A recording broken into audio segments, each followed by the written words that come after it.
মরিচের চারা লাগানো হয়েছে, আলহামদুলিল্লাহ অনেক ফলন হয়েছে। যে এখানে অসংখ্য মরিচের চারা সহ বাড়ি বারো বেগুন সহ করলার চারা আরও বিভিন্ন প্রকারের সবজির চারা এই ছাদের মধ্যে রয়েছে। এই ছাদে বিভিন্ন প্রকারের সবজির চারা রোপণ করেছে আমাদের প্রিয় ভাই মুফতি লুৎফর রহমান ভাই, আলহামদুলিল্লাহ। এবং অনেক ফলন হয়েছে এই ছাদের মধ্যে, আলহামদুলিল্লাহ। ভাই এই সবজির চারাগুলো রোপণ করতে মানে ফলন কতদিন পর এসেছে এই ফলনগুলো?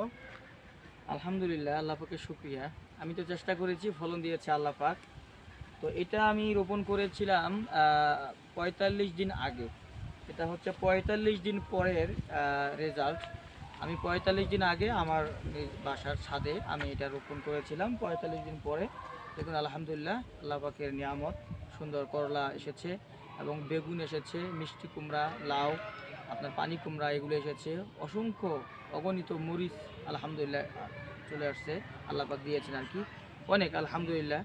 তো আল্লাহ পাকের শুকর। এই জন্য আপনাদেরকেও বলবো যে আপনাদের বাড়ির আশেপাশে, বাড়ির আঙিনায় বা বাসার ছাদে, বেলকনিতে কোনো জায়গায় যেন পরিত্যক্ত না থাকে। সব জায়গায় আপনারা সবজির চারা, শাকের চারা, আপনারা শাক সবজি এগুলো লাগান।